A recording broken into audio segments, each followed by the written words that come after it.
Segundo livro dos Reis, capítulo 7, dos versículos 3 ao 20. 4 homens leprosos estavam à entrada do portão da cidade. Eles disseram uns aos outros: "Para que vamos ficar aqui sentados até morrer? Se decidirmos entrar na cidade, há fome na cidade e morreremos lá. Se ficarmos sentados aqui, também morreremos. Vamos então para o arraial dos sírios e nos entreguemos a eles. Se nos deixarem viver, viveremos. Se nos matarem, apenas morreremos." Ao anoitecer, eles se levantaram para ir até o arraial dos sírios. Quando chegaram às imediações do arraial, eis que lá não havia ninguém, porque o Senhor tinha feito com que no arraial dos sírios se ouvisse um ruído de carros de guerra e de cavalos e o ruído de um grande exército, de maneira que disseram uns aos outros: "Eis que o rei de Israel contratou os reis dos heteus e os reis dos egípcios para virem contra nós." Por isso, ao anoitecer, eles se levantaram e fugiram, abandonando as suas tendas, os seus cavalos e os seus jumentos, e deixando o arraial como estava, fugiram para salvar a sua vida. Assim, quando aqueles leprosos chegaram às imediações do arraial, entraram numa tenda, comeram e beberam. Depois levaram dali prata, ouro e roupas. Então se foram e esconderam tudo. Voltaram, entraram em outra tenda e dali também levaram o que havia e esconderam. Então disseram uns aos outros: "Não é certo o que estamos fazendo. Este dia é um dia de boas novas, e nós nos calamos. Se esperarmos até a luz da manhã, seremos tidos por culpados. Vamos agora mesmo anunciar isto no palácio real." Assim, eles foram e gritaram para os porteiros da cidade, anunciando o seguinte: "Fomos ao arraial dos sírios, e lá não vimos e nem ouvimos ninguém.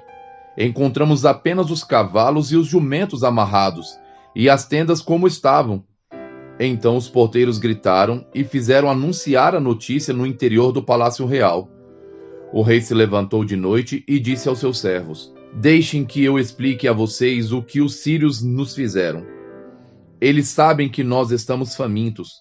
Por isso, saíram do arraial e se esconderam no campo, pensando assim: quando eles saírem da cidade, nós os apanharemos vivos e entraremos na cidade." Então um dos servos do rei tomou a palavra e disse: "Vamos enviar alguns homens com 5 dos cavalos que ainda restam na cidade a ver o que acontece.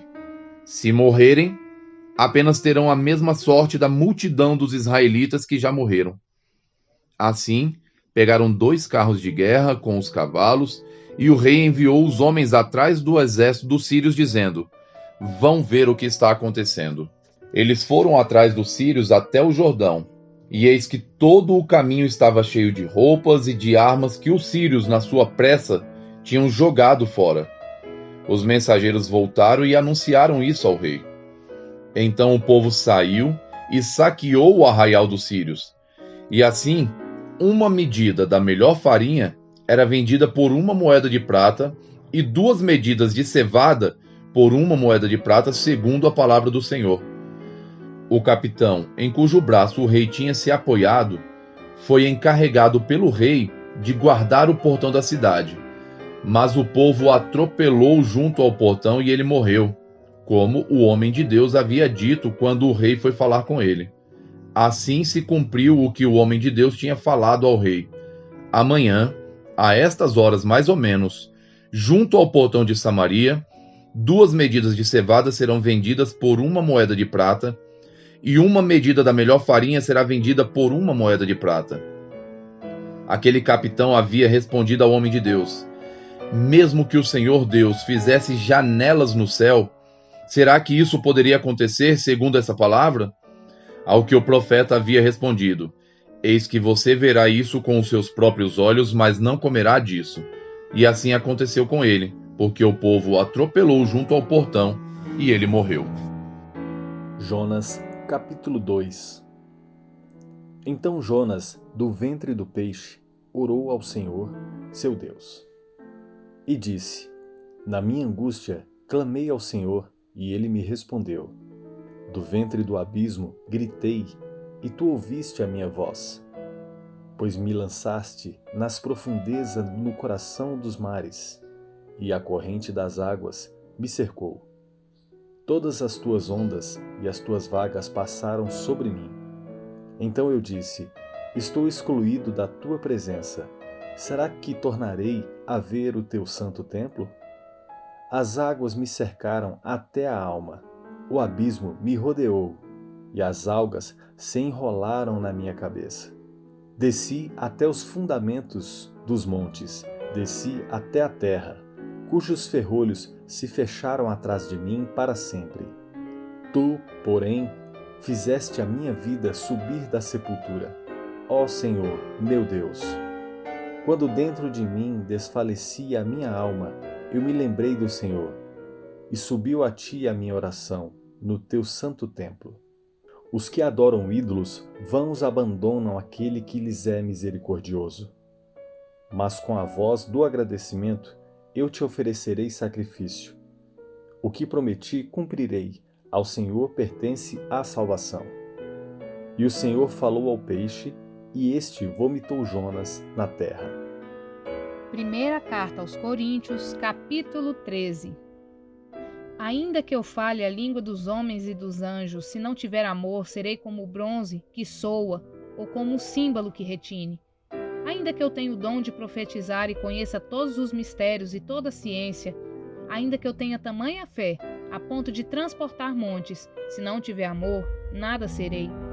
E ainda que eu distribua todos os meus bens entre os pobres, e ainda que entregue o meu próprio corpo para ser queimado, se não tiver amor, isso de nada me adiantará. O amor é paciente e bondoso. O amor não arde em ciúmes, não se envaidece, não é orgulhoso, não se conduz de forma inconveniente, não busca os seus interesses, não se irrita, não se ressente do mal. O amor não se alegra com a injustiça, mas se alegra com a verdade. O amor tudo sofre, tudo crê, tudo espera, tudo suporta. O amor jamais acaba. Havendo profecias, desaparecerão. Havendo línguas, cessarão. Havendo ciência, passará. Pois o nosso conhecimento é incompleto e a nossa profecia é incompleta. Mas quando vier o que é completo, então o que é incompleto será aniquilado. Quando eu era menino, falava como menino, sentia como menino, pensava como menino. Mas quando cheguei a ser homem, desisti das coisas próprias de menino, porque agora vemos como num espelho de forma obscura. Depois veremos face a face. Agora meu conhecimento é incompleto, depois conhecerei como também sou conhecido. Agora, pois, permaneçam a fé, a esperança e o amor. Esses três, porém, o maior deles é o amor. Curta, Comente E compartilhe.